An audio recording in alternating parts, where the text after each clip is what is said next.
Hi everyone, I'm Catherine, the artist behind Bigelow Fine Arts. I'm continuing my journey through the Enchanted Forest on this lovely spring day following the map and directions.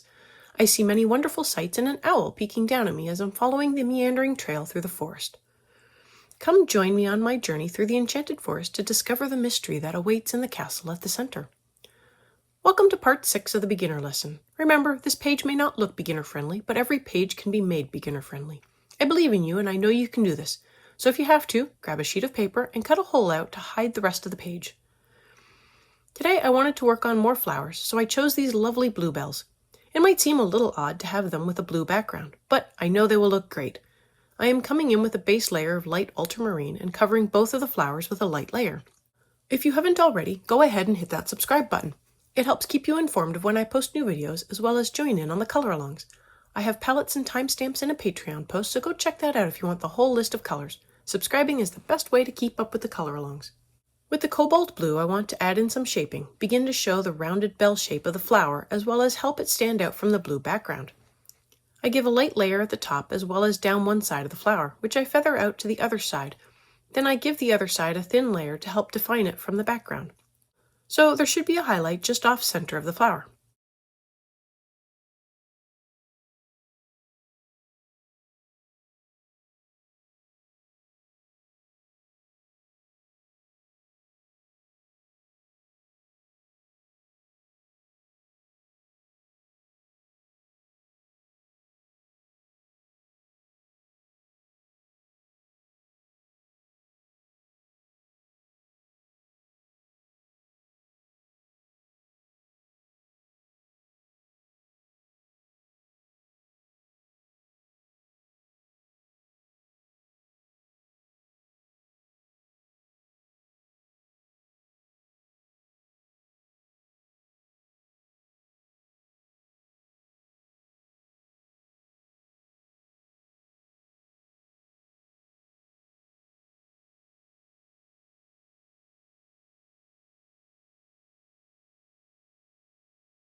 To darken things up even more, I come in with the helio blue reddish and begin to darken up the darkest parts of the flower. That will include the sides of the flower and up over the top. The highlight will remain light and the cobalt blue will act as the feathering out of the shadows, while the helio blue reddish acts as the shadows. I build up the layers lightly, going over the same area several times to get the depth I want.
I come back in with the light ultramarine and blend in a light layer over the whole flower, helping smooth out the color a little more, and fill in the highlight with another layer.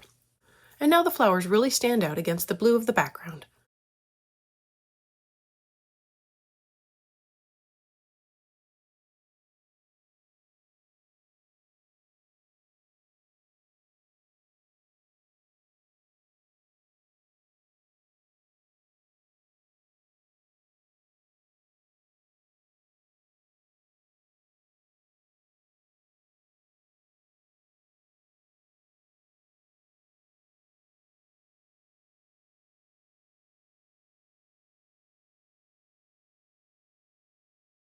I come back in with the cobalt blue to touch up the shadows and make sure the gradient of color is smooth.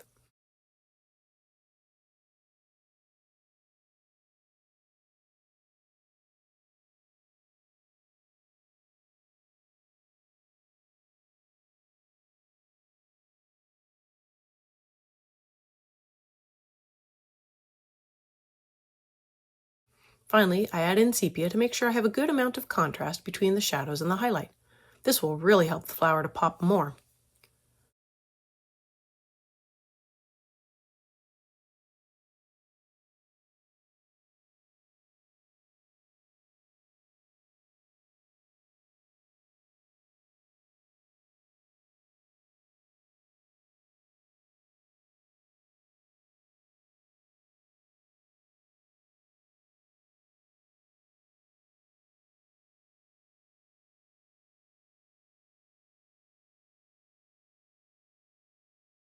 For the greenery on the flowers, I am starting with a base layer of light phthalo green and putting down a light layer on all of the leaves attached to the stem of the flowers.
I come in with the hooker's green and begin to flick in the darker color from the base of the leaves to the tips. I want to give the hint of a darker color, but I don't want to have a harsh gradient, which on these small leaves, adding in color with a circular motion might create a harsh green dot at the base of the leaves. By flicking up from the base, I am not putting in a uniform layer and the color naturally lightens as I reach the end of the flick, so it also creates a feathering effect. This sometimes requires a little more pressure at the base of the leaf to get a really good flick of color. I also fill in the stem as I work my way down the leaves to the base.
I then come in with the emerald green and flick in more color from the base of the leaf to the tip. This helps blend with the other colors, and I can also take the color up just a little further.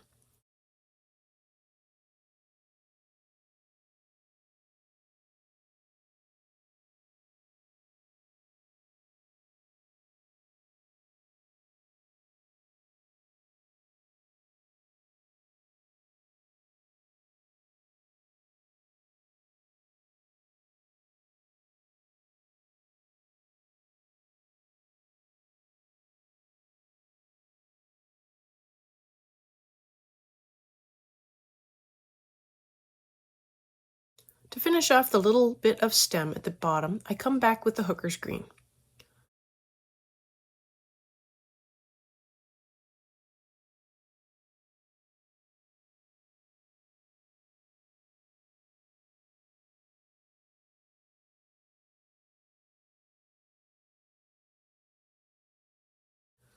With the light chrome yellow, I decided to come back in and make the remaining leaves of the light green branch yellow. I didn't think they would look good as a green leaf since there was no outline.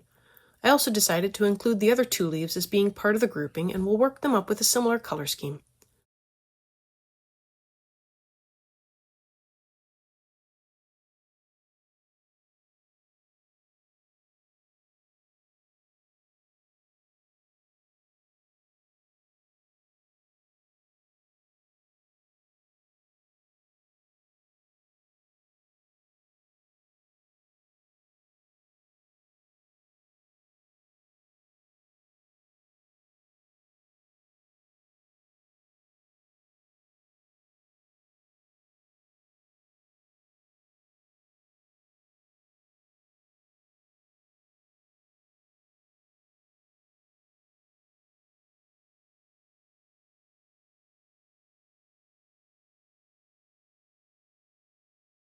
With the grass green, I add in a light blush of color to the center of all of the yellow leaves, and I fill in the center section of the other outlined leaf.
To add more shaping, I use the permanent green and I add in a light layer to the center of all the yellow leaves, as well as hitting up the vein to fill that in a bit darker. I add in a light layer to the center of the outlined leaf to darken it a little.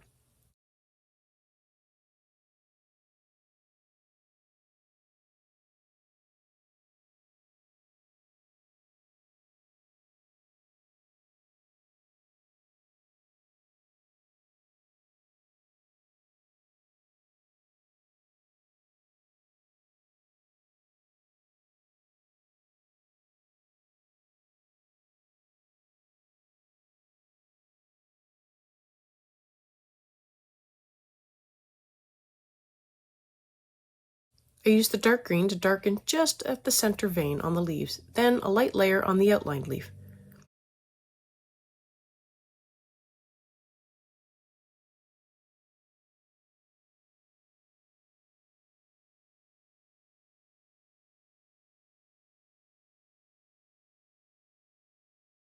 I blend everything together with more light chrome yellow. This helps smooth the color a little more and fills in the paper better.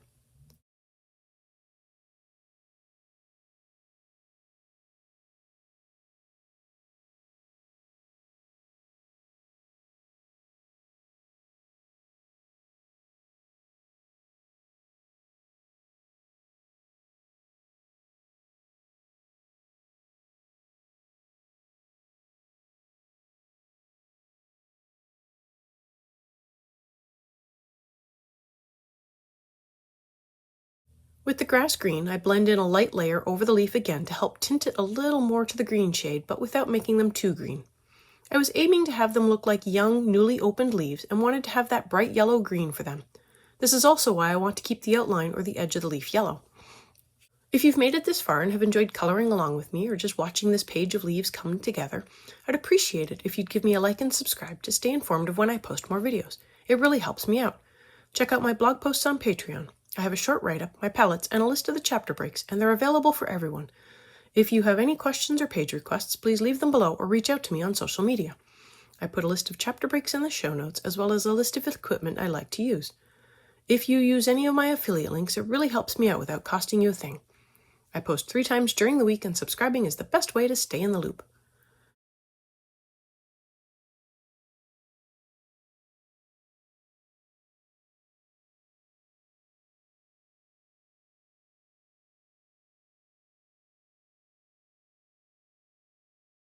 And time for more background.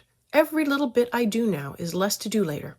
If you've chosen to do a background, this is the best way to fill it in, slowly and as a section is completed.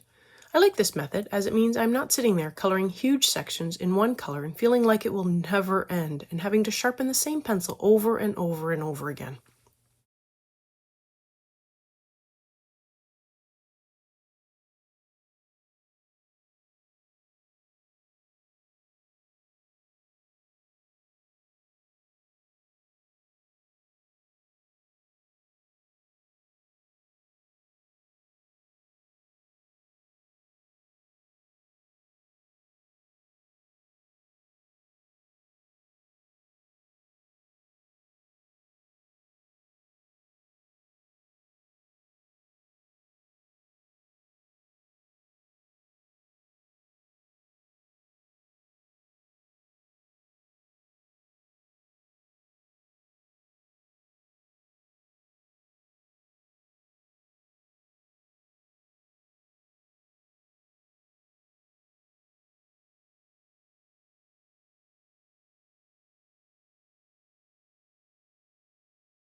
I am moving on to another section of the page.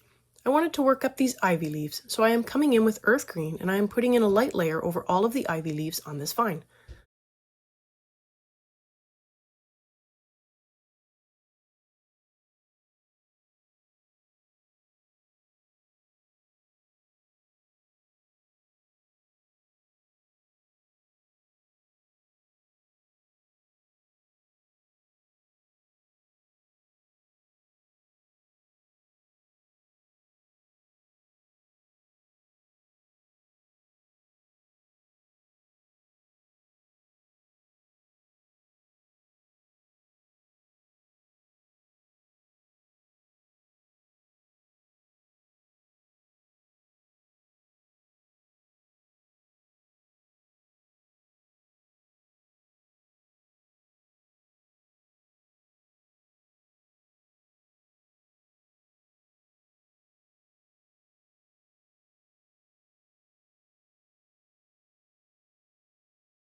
I like doing ivy leaves. They seem to come in so many different colors. I decided to work them up as a variegated leaf, so I am coming in with the chromium opaque and I am adding in color to either side of the vein lines. I realized as I worked up the second leaf by centering the dark green over the vein lines that it worked much better. So I did all the remaining leaves in this manner and erased back the first leaf and touched up the base color with more earth green. I am leaving a thin strip of earth green around the outer edges of the leaf as well as between each lobe of color.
To help darken up the veins a little, I come in with chrome oxide green and add in a light strip down the veins where the chromium opaque sections are.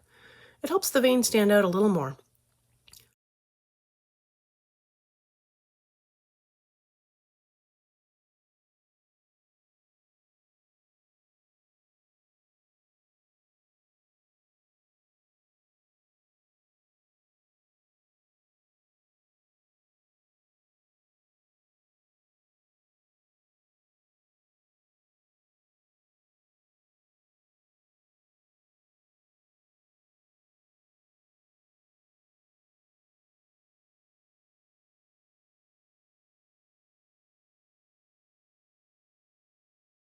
I also used the chrome oxide green to fill in the vine.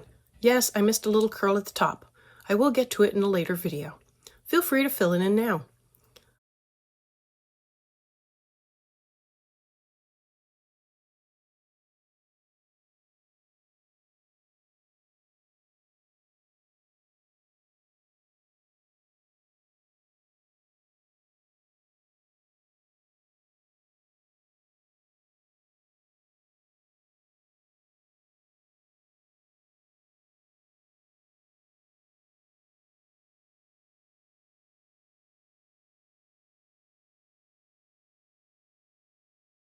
I come back in with the chrome oxide green and blend in another layer over the variegated patches and to blend into the darker vein a little more.